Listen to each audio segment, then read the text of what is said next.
welcome back to another Ratface 44 Reviews. My name is James, and today we have G.I. Joe Classified Series, Night Force, David, Big Ben Bennett. So let's get this started!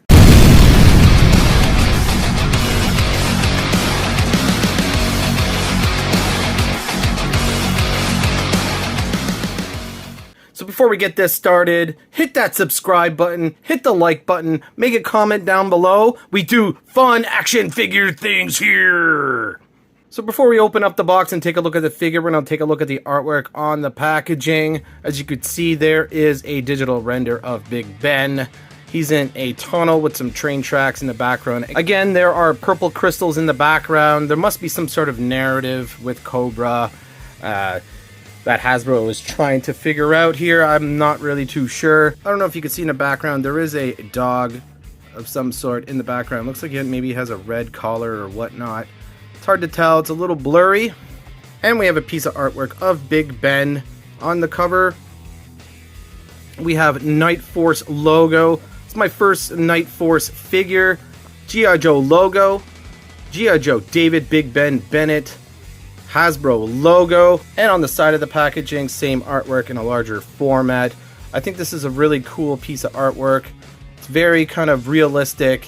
One of my favorite pieces of art on these new packaged G.I. Joes. Number 77 in the line. And on the back of the packaging, there is Big Ben there, 6.5 inches tall, whatever that means. We have all the accessories, the extra head, zoom in shots of his shoulder with the British flag and another tampo on his shoulder there. That's probably the Night Force logo, I'm assuming. Boring stuff at the bottom. On the other side of the packaging, same artwork, number 77, QR code. So I have my trusty scalpel here. Let's go ahead and open up Big Ben and take a look. Let me know if you guys are army building these guys, because he is an army builder with the extra head. So let's go ahead and pull him out. Quick shot of Big Ben in the cardboard imprisonment. And we have the ammo foot locker right here, number 77, David Big Ben Bennett. A little light on the accessories. Let's go ahead and dump them out. Oh. So first off, we have this suppressor done in this light gray plastic. There is a hole for blast effects. And next we have this magazine. There is a little bit of sculpted detail on here. And next we have this kind of submachine gun, handgun looking thing with the extended magazine. And we can just go ahead and pour in the suppressor. Stays in pretty well. Some nice sculpted detail on here, as you can see. Next we have this ammo box. There is some gold paint application on the bullets that are hanging out here. Little nice sculpted detail on the bottom of this box. And next, Big Ben comes with this kind of AR machine gun looking thing. There is a retractable handle, which hopefully it comes off really easily on this hinge, unfortunately. That's going to get lost really quick. There is some nice sculpted detail on this weapon.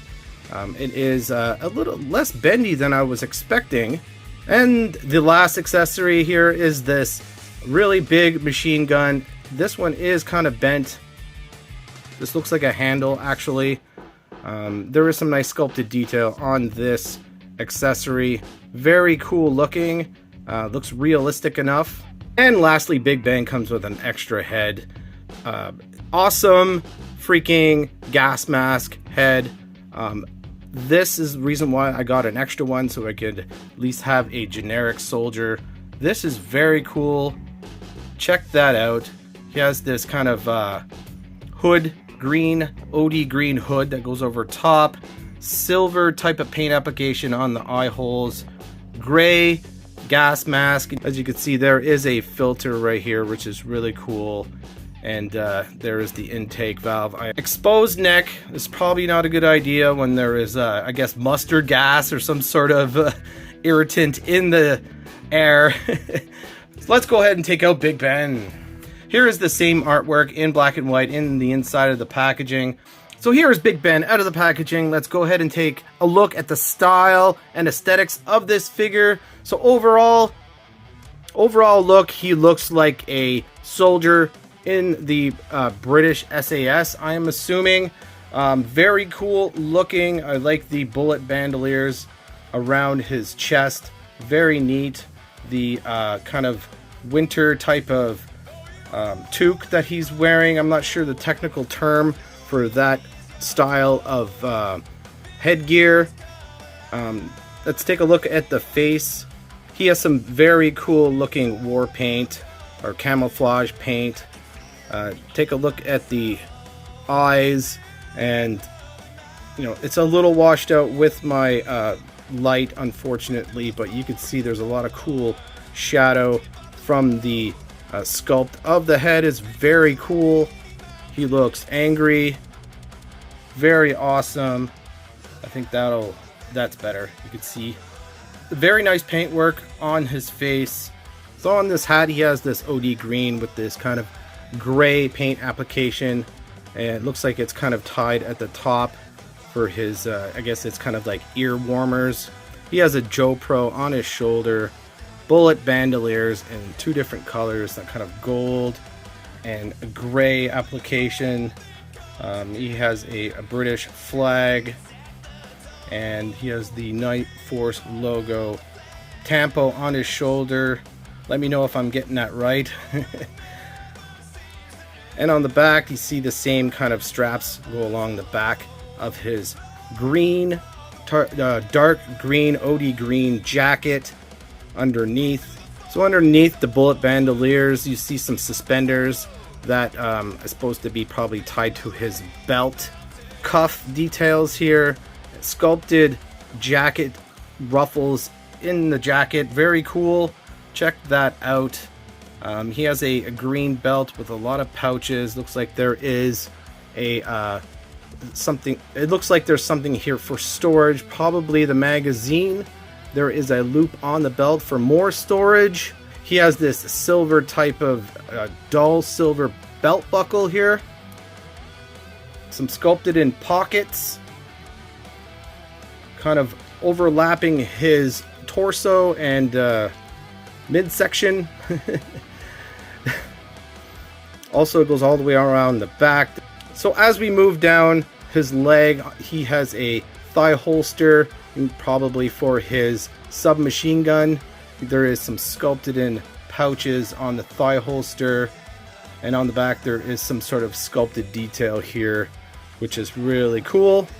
And on the legs here, there is some sculpted pouches, knee pads. Of course, we need knee pads, sculpted pant wrinkled details, and OD green boots with sculpted laces, black toes on the boots. I love these type of boots. They are really cool paint application. I like the black and green. So let's see if there's any type of QC issues with the ab crunch. So I was messing around with it just for a moment, and I noticed it was a little loose, but not as nearly as loose as Firefly or maybe Snake Eyes first version, but it is a little loose. So let's go ahead and swap out his head. I'm guessing this is the way it's supposed to be real times, because check that out, there is a neck kind of attached to his head, so you can't really swap it out. I was not expecting that. This is the construction of this figure is a lot different than some other classified figures for sure. 100% this is a unique type of so this is a very unique configuration just for Big Ben. It's kind of, I'm not sure if I like it or not. I wish his neck was covered. It would be a lot better, so he can be like generic soldier instead of, you know, oh, this guy's Caucasian. That's kind of disappointing. I guess they want him to stay Big Ben rather than a army builder. If you want to customize it, all you have to do is paint that neck green, and he can be the any soldier, which I prefer. So that looks really cool. Take a look at that. We looked at the head sculpt before. Some cool sculpted hood detail. There is a seam that's kind of sculpted on the top of his head. So let's go over and take a look at some articulation. When we swapped out the head, there is a missing point of articulation with this head because of the neck is kind of together with the head. So you're losing a point of articulation. So there is a lot of good motion with his head. That is freaking wicked. How are the butterfly shoulder joints? Not too bad. Not that great. Because you probably need to cut out some more of his body in order to have his butterfly joints to move in a better... See, it's kind of useless at this point. If it only moves like that, then... So like I was saying, the ab crunch is a little loose. He has lots of range of motion here. Drop down hips are... You know, I could do without the drop down hips on this figure. He doesn't need to do the splits because the jacket does get in the way. There are some slits here for his legs to actually move a little bit higher. So that's not too bad. You know, double jointed pinless elbows, double jointed pinless knees. So I'm assuming like most of classifieds, one of the knee joints are always kind of really tight, which is fine with me. Just need to heat it up and he should be able to move his knees. Yeah, they're pretty tight. So overall it's pretty typical except for the jacket getting in the way and the little range of motion in the butterfly joints. But overall he's an awesome figure. So let's go ahead and gear him up.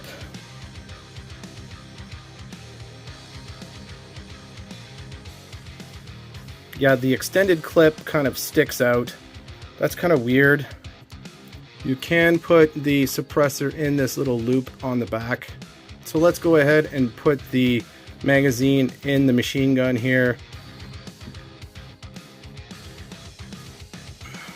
And this thing is kind of useless. I really dislike this handle thing. It's gonna get lost. So I just noticed there is a tripod on this accessory. It's very, very, very delicate and thin. Check that out. See, if this was made of harder plastic, it wouldn't be so thin and feel so fragile. But that kind of just retracts. Throw in the ammo box right here. There's just like kind of a peg that's on the bottom of the weapon, and you could just go ahead and plug it in just like that. So the magazine can port in the back of the figure on the belt, just like that. If this figure had a backpack, it would be probably perfect in my opinion. Then you can clip in the machine gun on the backpack. So let's see how this fits. So that's cool. He looks freaking amazing. So let's go ahead and do a comparison. Unfortunately, I don't have the vintage Big Ben, but this is the exact same sculpt.